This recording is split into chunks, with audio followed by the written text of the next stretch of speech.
Welcome to this author reading of Unmuted Voices, Women Overcoming Trauma and Indoctrination to Speak and Live Their Truth. And I am your host, Marianne Pack, author and publisher of Envision Greatness Press. And I had the privilege of working with 12 beautiful authors, courageous women who were open to sharing their vulnerable stories about how they found themselves muted in life. Maybe not a physical voice, but muted in how they express life. Or it could have been their physical voice also. They were told to shush, or they were told to be quiet, or they were told you're too much and not to do certain things or not to be who you were. And so these beautiful women have come to do an author reading for us so that you get to experience a little portion of their chapter in this book. And I am so happy and thrilled that I have Kristi Borst. I have Lindsey Linton, Marilyn Sutherland, and Kathleen Troy. So welcome, ladies, and would you please introduce yourselves and tell everybody who you are and what good you bring into the world. Kristi, would you like to start? Surely. Hi, everyone. My name's Kristi Borst, and I am a long-term resident of Maine. I am a quantum physical, mental, emotional, spiritual healer. I serve as kind of an emotional transponder, if you will, or peacekeeper within our greater world. And my mission or my passion is working with others to help them heal the body, calm the mind, lift their spirits, and live their best life. I love that. And Lindsey. Hi, everybody. My name is Lindsey Linton, and I am out of the state of Maryland. I am a marketing professional for the construction industry, or as we call it, the AEC. My specialties are graphic design. I also am really great at communications. And for me, I'm super passionate about art, love to paint. I put creativity into everything that I do. I love that. I love that our group is so varied all across these author readings. It's just been amazing. Marilyn. Hi, everybody. Marilyn Sutherland. I'm a relationship and communication coach, and I help women create deeper relationships with the people they care about. And I do that through a combination of mind, body, and heart, plus practical skills that most of us never learn. And it makes our ability to connect and be our authentic selves more difficult. And that's what I do.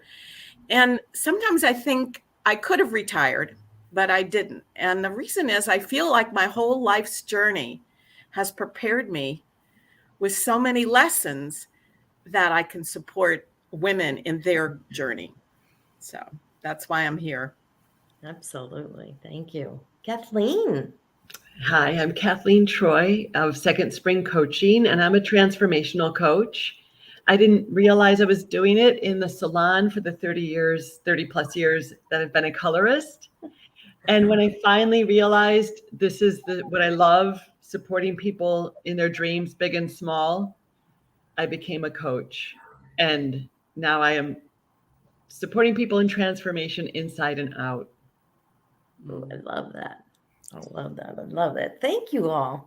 So we're going to jump right in and start asking you all some questions.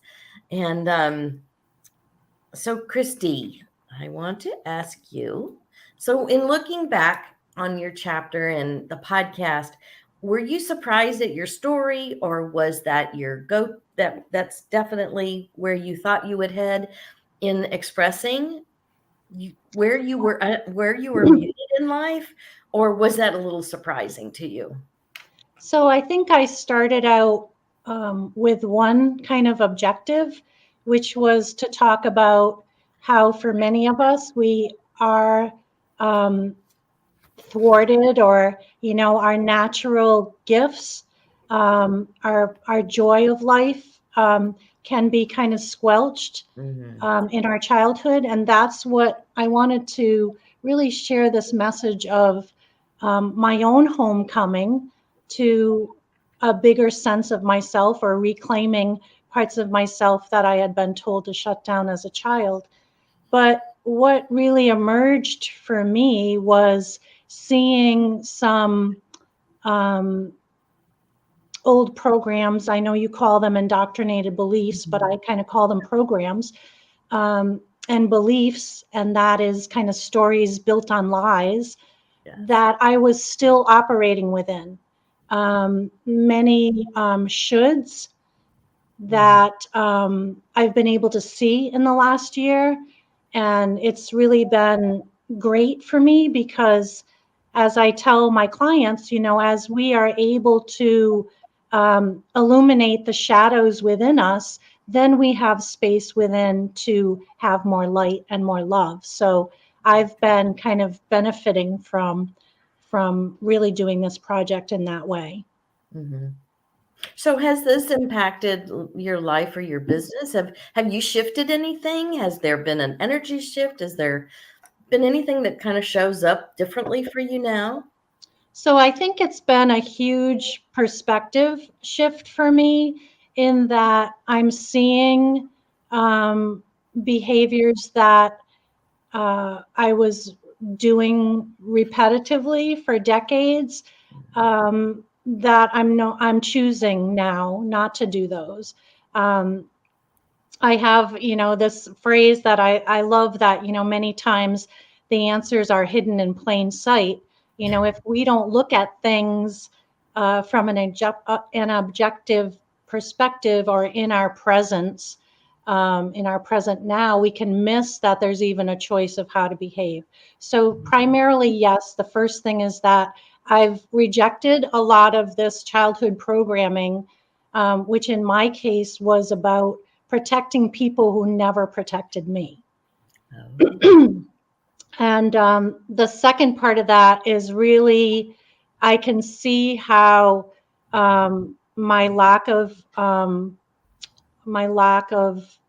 or the fact that I grew up in an environment where love hurt, that even in my 40 plus year relationship with my husband, there were parts of me that were still holding back from trusting him. And the ironic part is that he fully deserved and earned my trust, because he's loved, honored, and respected me. So those are kind of two really big, I would say, really life-changing takeaways that I have. And I'm hoping that my chapter and my integrative lessons or exercises are going to help others walk that same walk. Yes. So will you read a portion of your chapter for us then? I would love to. Let me just take a little drink first. My chapter is called The Vibe to Thrive.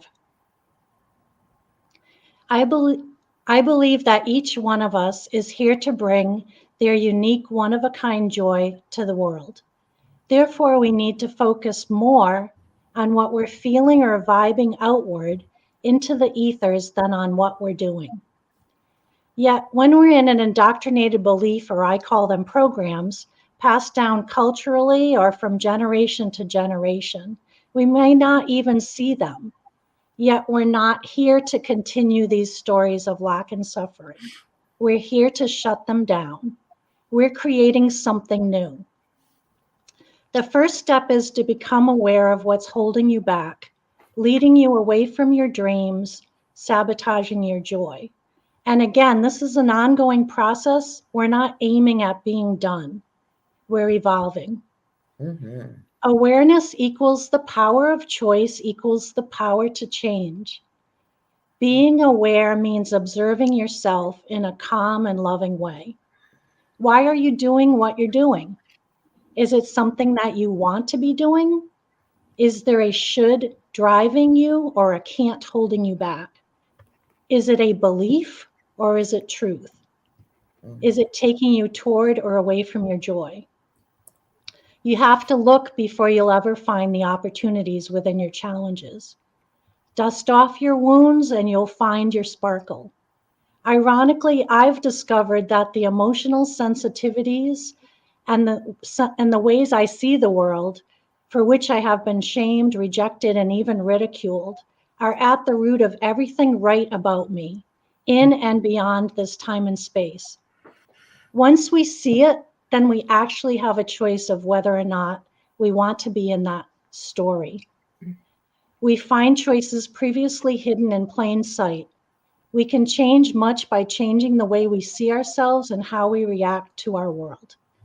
Focusing on our vibe, what we're seeding emotionally and energetically, what we're here to uniquely contribute, takes the pressure off of our conforming, fitting in, etc. This is actually a win-win shift because as we focus on the vibe to thrive, we thrive. Your vibe matters. Choose the vibe to thrive. Absolutely. Absolutely. So why was this portion special to you? Why did you want to, what was the message you wanted people to receive from this portion? I think just that we are really more powerful over our past than what we think we are. People say you can't change the past, but I think that's not true. I think we can change the past by changing the way that we see it and seeing different aspects of how we may have perceived it in almost a distorted way.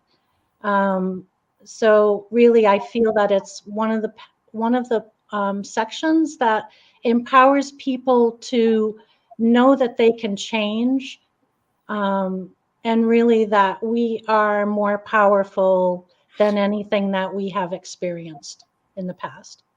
Yes. Oh, beautiful. Thank you so much. I appreciate you.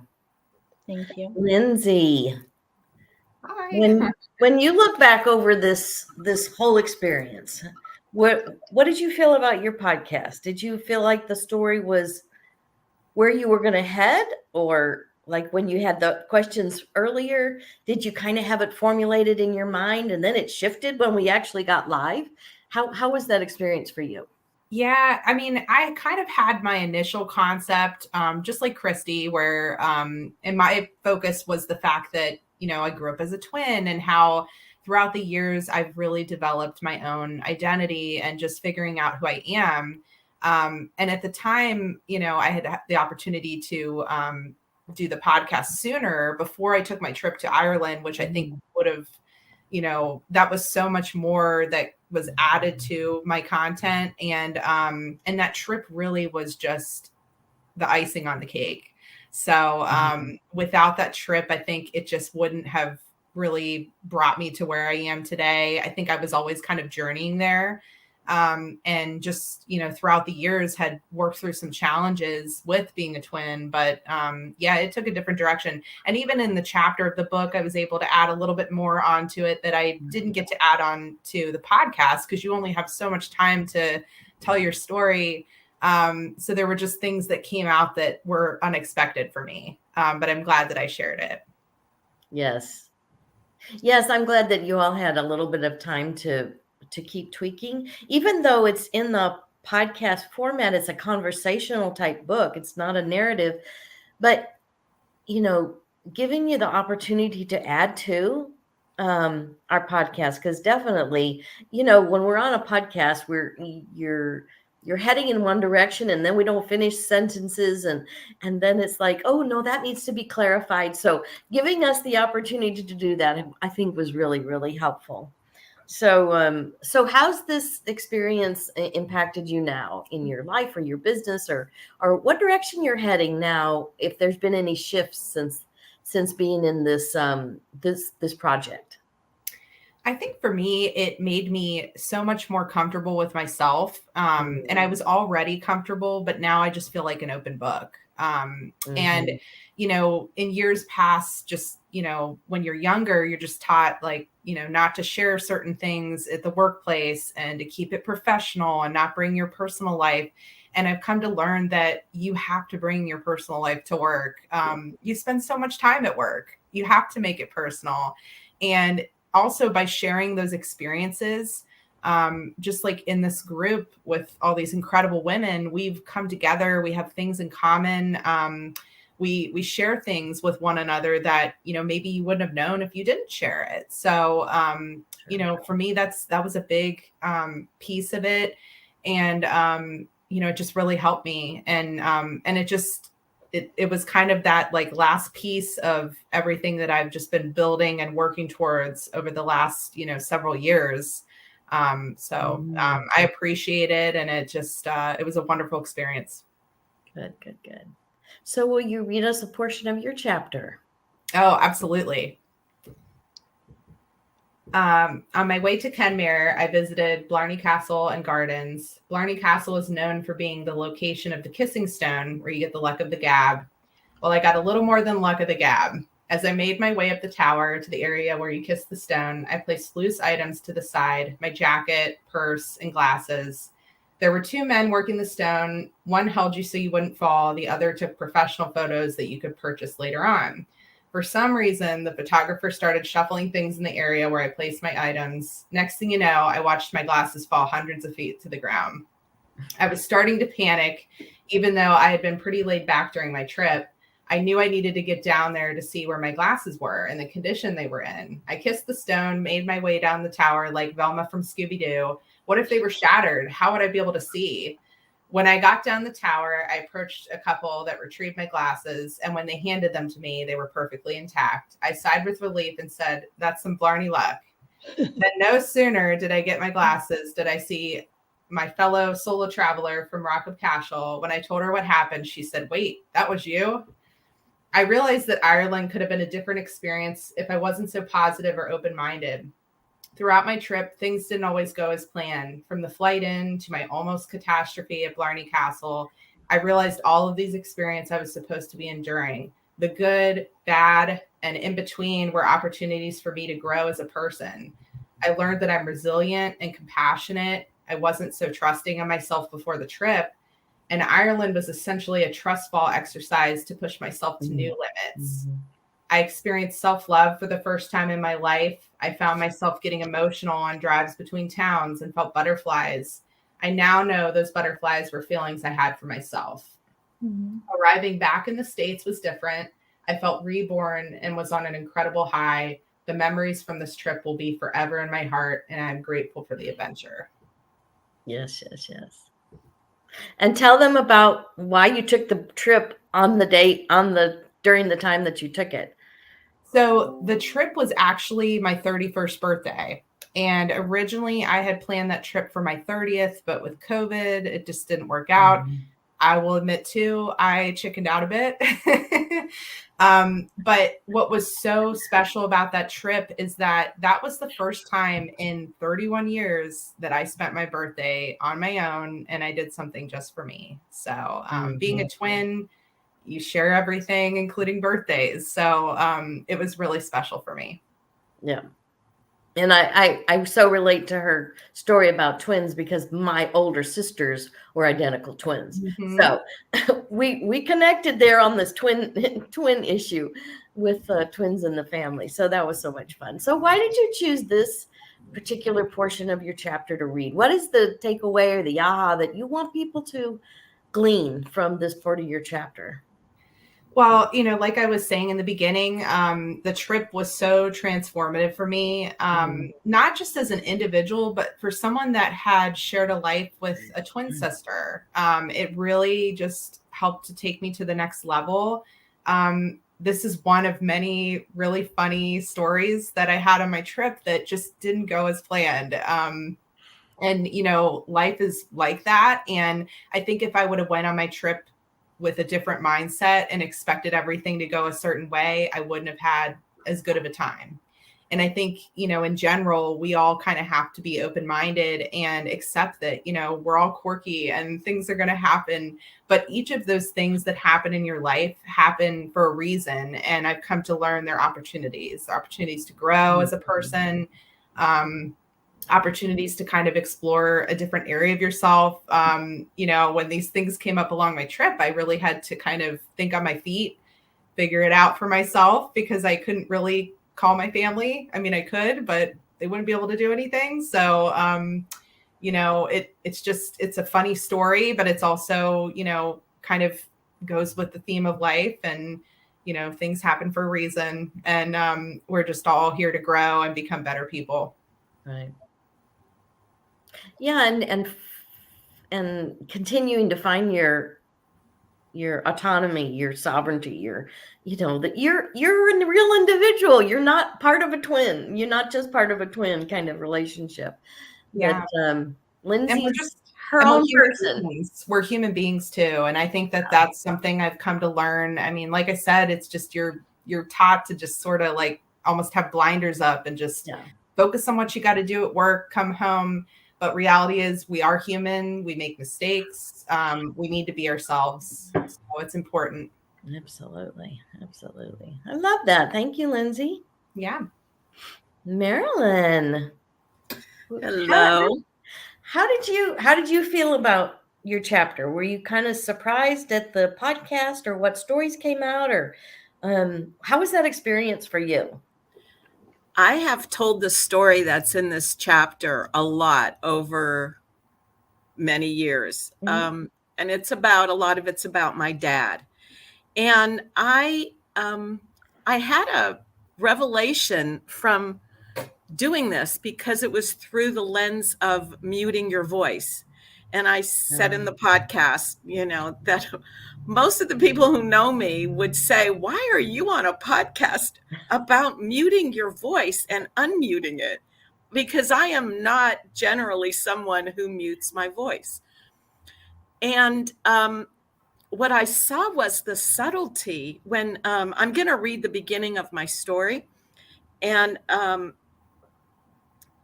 what I realized was that even though I didn't think I was someone that muted my voice, of course, there were times when I was in high school, like in junior high, I wasn't really outgoing and I wasn't in my, power then.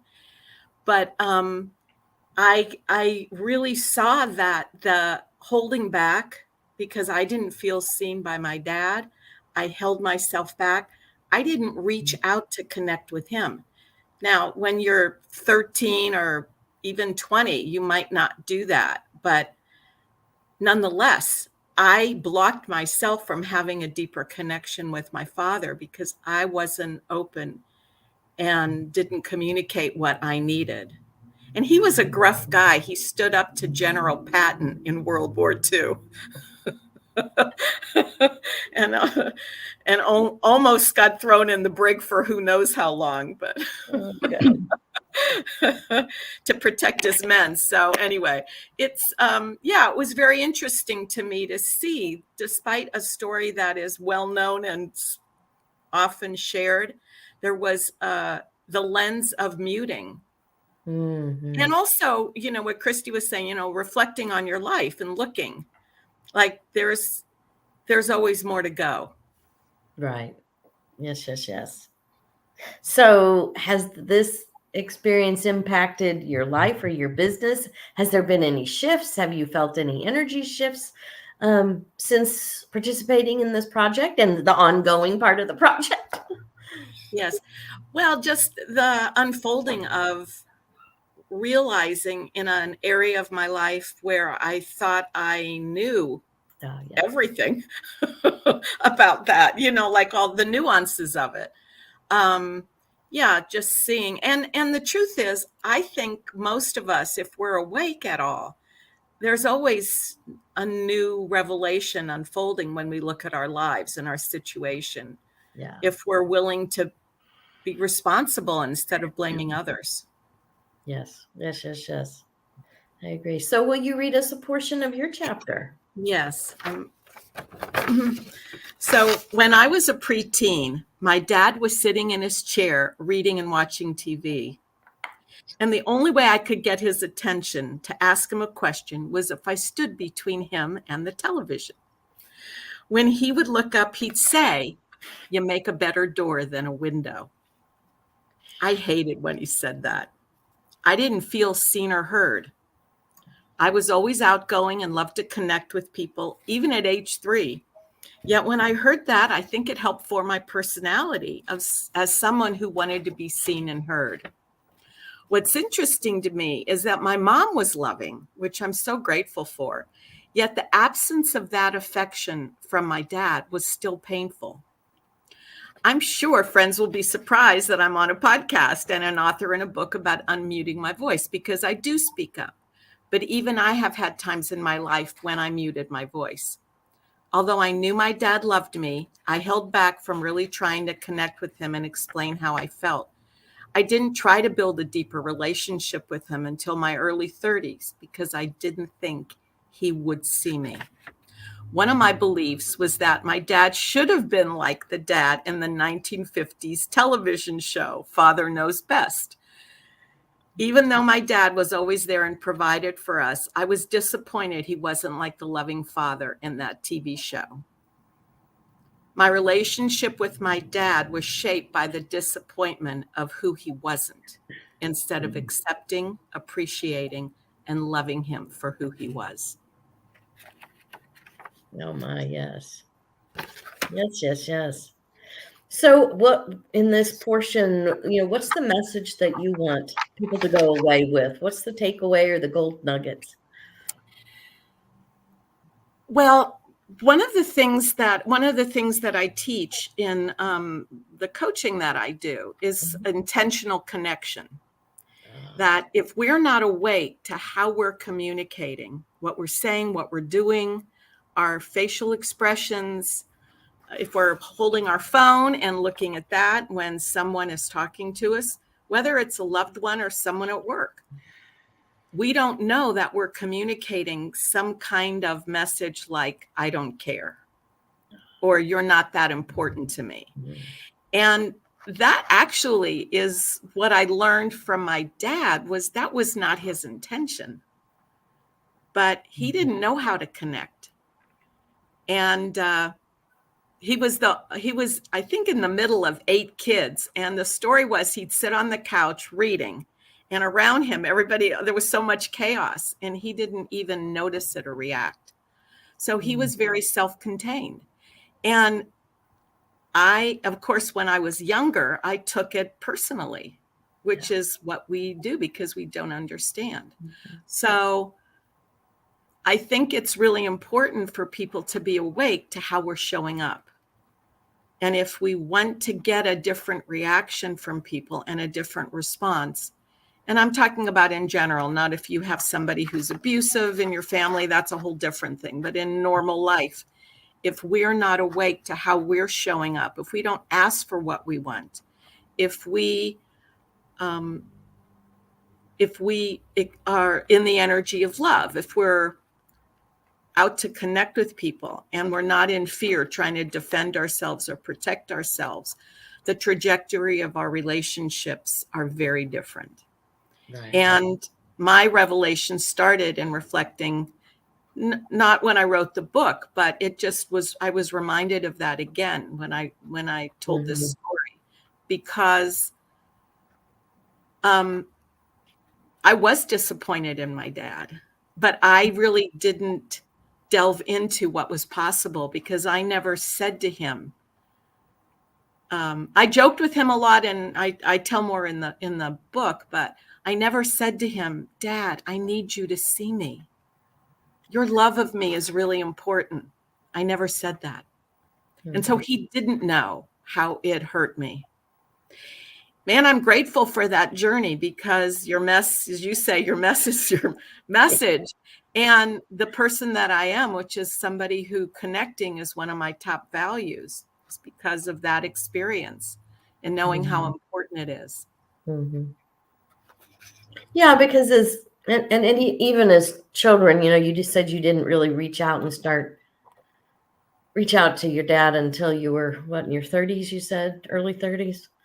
You know, as a child, we take it on personally. And I think that's why I tend to call them indoctrinations, because they're not true beliefs of who we are.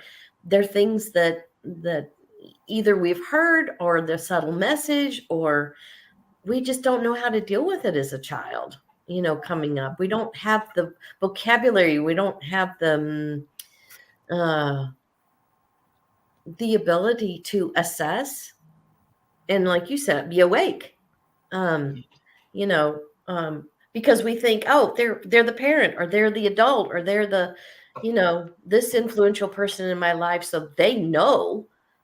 So, and this is how I'm interpreting it. So that must be what's true. So I love it. Thank you so much, Marilyn. Thank you. Thank you. Kathleen, would you like to tell us a little bit about how this experience was for you? I mean, as far as your story, were you surprised? Did it go in line with what you've always talked about? You know, how was that for you? Thank you. Well, I will say that I've told different parts of my story at different times, but it came together in such a cohesive way after I made peace with so much of like that feeling of this all happened in service of what I'm up to now. And I couldn't always see that. So thank you. And even just listening to these beautiful souls, if I hadn't found my voice, I would never have met any of you. And I just received like so many shivers with each woman's story. And I'm already enriched from this 31 minutes. So it's all the gifts that you have offered to us. Thank you. Oh, thank you. Yeah.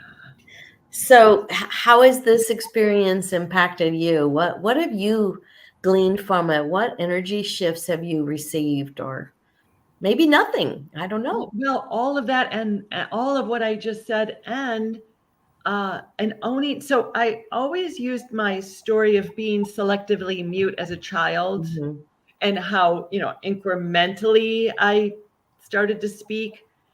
That was always like, anyone can transform, because that's a major transformation, right? Like we're always transforming. But what I really noticed is I'm using this experience. Tomorrow I'm leading a workshop. I've been invited to a local library to help people to set goals.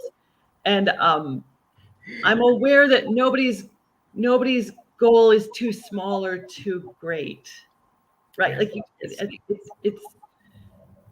it all is in service of them. And I really honor that in people, because I've lived it. Yes, you do. Yes, you do. I've witnessed that in you. Yes. Thank you. So will you read us a portion of your chapter? I would love to. Thank you. So my title is Selectively Unmuted, The Journey to Becoming Bold. And again, bold is, you know, in the eyes of the beholder.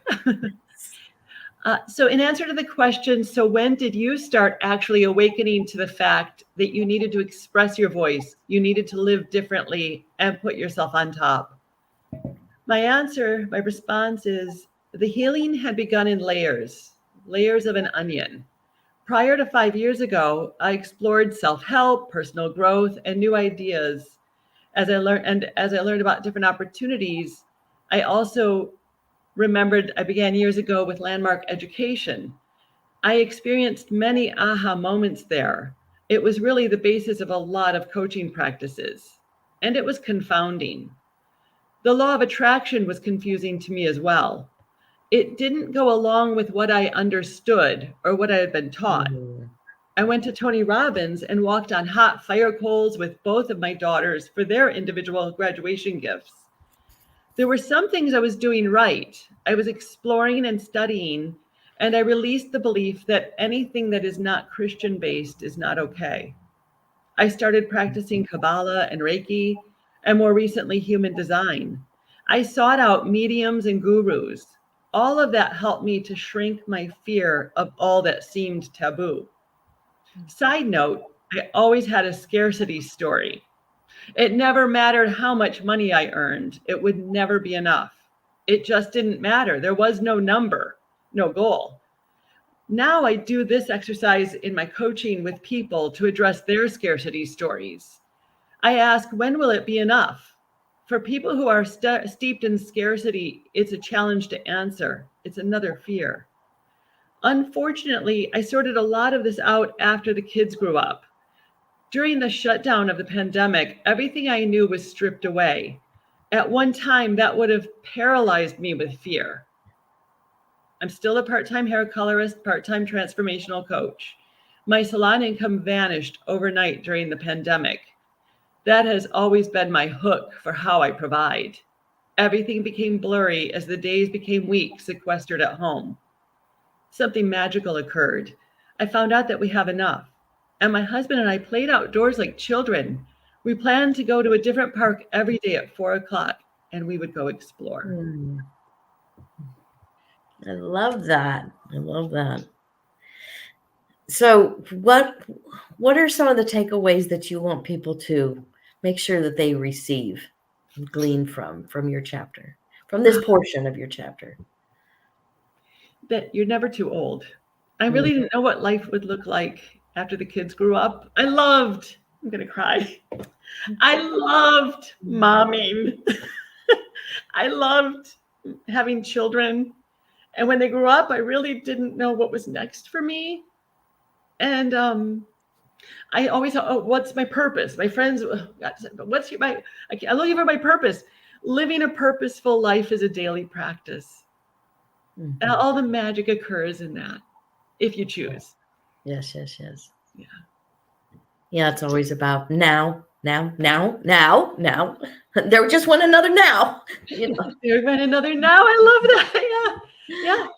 But the more I open up to it, the giddiness, I'm just full of life. I've never felt more nimble. Wow. Vibrant.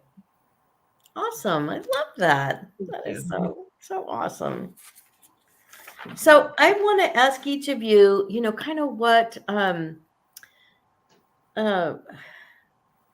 why it was that you said yes to this project. What was it that resonated with your soul?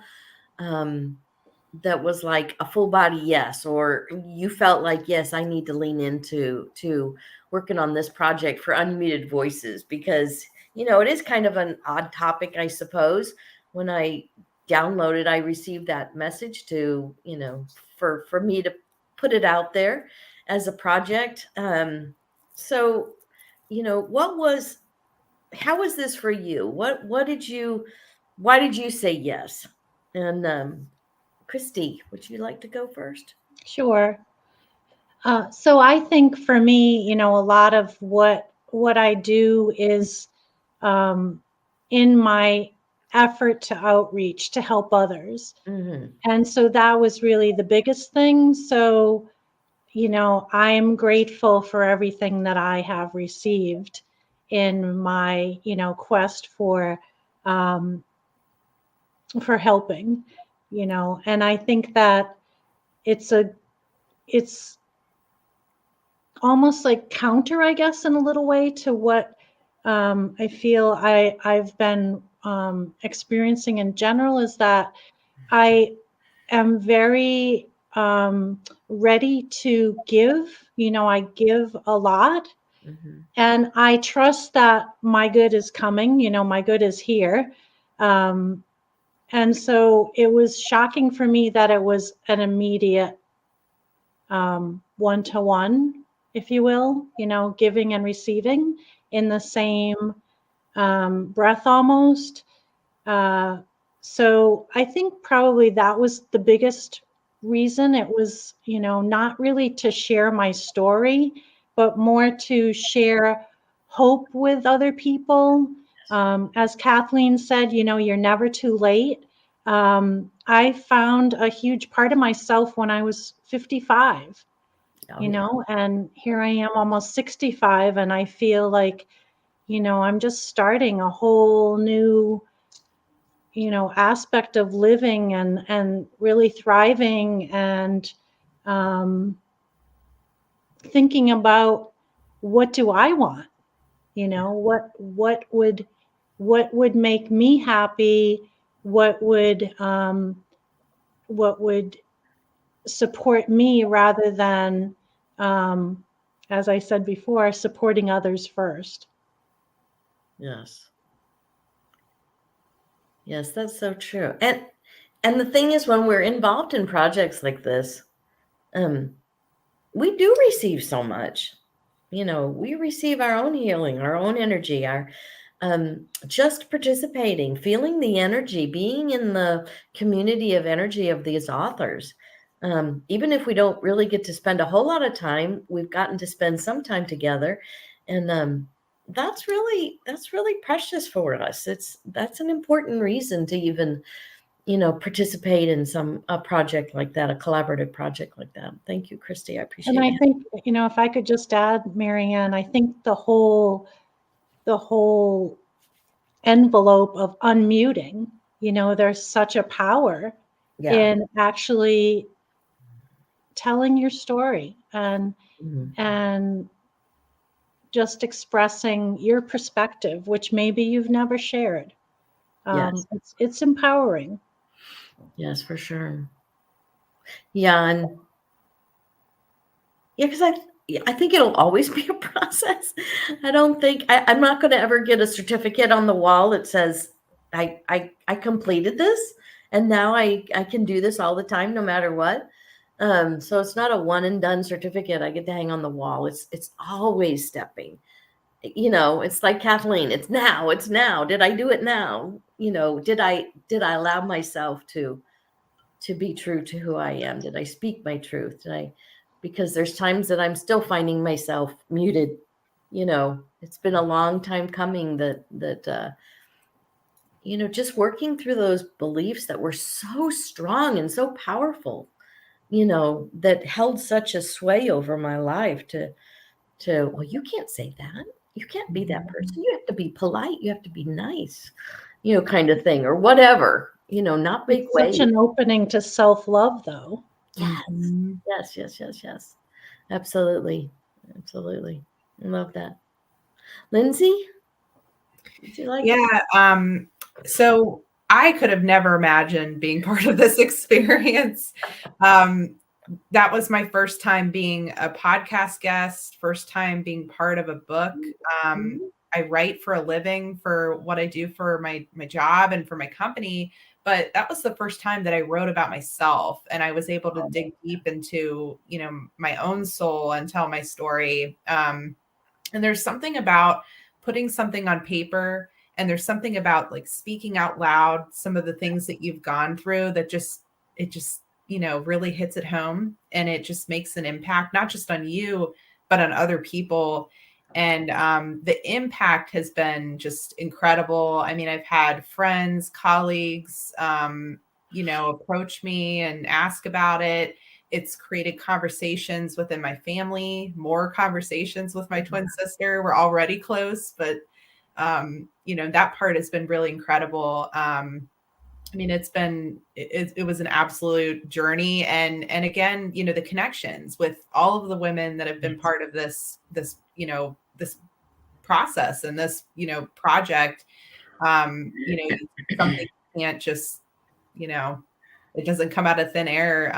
You know, we all kind of help put it together with our own stories, and made some truly special connections that we'll be able to share for the rest of our lives. And we're all kind of keeping in touch too. So, yeah, it was really, really special for me, and highly recommend it. Especially for people like me that are younger that, you know, wouldn't have considered it. It's a great opportunity.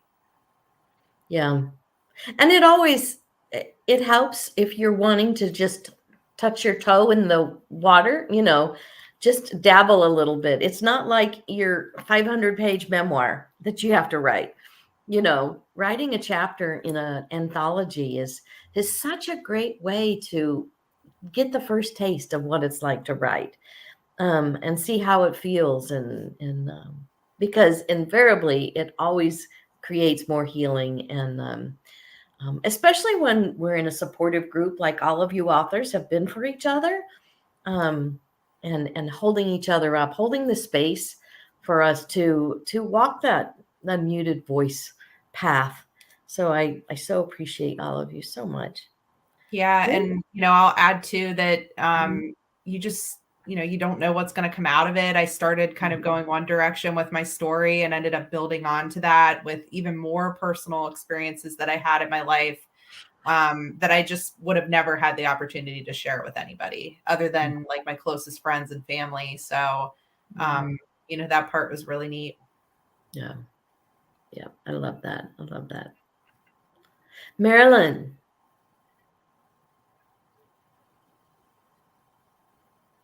Are you muted? Yeah, sorry, I was coughing earlier, so I muted myself. So do you want me to answer the question? Yes, please. So I think the reason that I said yes was not so much for me, but for the women who don't feel like they have a voice. Oh, yes. So the surprise was, there was that kind of, I really dug into that experience in a way that I hadn't really been present to. And one of the things that I noticed, and pretty much every woman I work with, even if they don't think they are a pleaser, meaning that they say yes when they mean no, they won't tell the truth because they don't want to be rejected. They'll and sometimes they'll say yes, but they have no intention of doing it. They just don't want to be honest in the moment, and then the person doesn't trust them because they don't follow through. And there's all this damage that's been caused by being a pleaser. Least of the just as important, not the least, like maybe the most, is that you're not honoring yourself. Mm-hmm. And so when you say yes to others, you're saying no to yourself. And if that's not the truth for you, then you're learning to mute yourself. Right. So that was really my intention in being in the book. I have been in a series of 3 books with the same organization, the same group. And I really liked you. And I said yes too, because I thought, oh, this will be interesting to work with Marianne. And I have to say, this was by far the best experience because you really are supporting us to be, known and heard in this way, and the workshop that we're going to be doing. Yes, So, yeah, I think this has been a really brilliant way to promote an anthology that really gives each of us a chance to have our voice be live, not just on the printed page. Yes. For that. Yeah, I love the video live aspect of my podcasting because I don't just want it to be a voice out in the ethers that people don't relate to. That's why I love the physicality of seeing everybody on the screen, because that's I don't know. I just feel like people can connect and their souls maybe are drawn to you in a more clear way when we get to see each other. So I love supporting, even through the podcast and these author readings and coming up, we'll talk about the workshops that are coming up. But I just love the video aspect of it, because it's not just a ethereal voice out there somewhere in the mist. Yeah. And for a lot of us, certainly for me, being a relationship coach, people share personal things with me. And so they need to trust me. And I think when you are with someone, and it's not just the printed page, but, in this kind of an interaction where you can see someone, you can feel safer. Yeah. And more willing to reach out than, if you're just reading it in a book. Yeah. I would have to agree. I would definitely have to agree with that. Kathleen, why did you say yes to this project? Thank you, Well, Marilyn. Partly, you're a magnet, definitely. Like I definitely wanted more Marianne time, so I admit. And I'm aware that a collaboration like this requires people to sign on, and I felt it was as important. I think it's the most important thing a human can do is unmute their voice. I can't think of anything in this lifetime that's more important. And so I so believed, or let's picture back in the storytelling times, this would be the fireside chat I would show up for. Mhm. And so not only did I want to receive other people's stories, but I did want this to come to fruition. You never know who is about to unmute their voice and Yes. for themselves. So thank you again. Yes, that's why I love how varied these stories are when I start working on projects with it and I'm writing the chapter titles, even the titles down, and knowing all of your stories now. It's like, oh my gosh, there's so many stories that people will catch a vision of themselves somewhere in that story. And it may not be, their exact story, but it's just like Lindsey. I mean, I'm not the twin, but my sisters were the twins. So, everybody's story there's something that somebody's going to relate to. And that's why I just love the variety that's in this. And it wasn't like I picked or chose, well, I want them because I already know their story. I didn't know any of y'all's story. So, just to be surprised and see how Source just moved through it, and it just flowed so well. And I think it'll be so important for people to be able to have this to read and to find themselves and find that hope for unmuting. Yeah. May I ask you a question, Marianne? Absolutely. Is this something that came to you long ago, or was this an epiphany, or it showed up in a dream, or it just kept nudging you? How did this idea transpire? It wasn't in a dream. I was actually on I might have been on a ladies power lunch call. There was something that we were on, and Dr. Divya Shepherd, who leads Ladies Power Lunch, we have to give her a plug. She said something, and this just came to me, the unmuted voices. We were talking about something in that realm, but just the phrase unmuted voices came to me at that time. And I was like, that's it. That's next year's season, because it was at the end of 2021.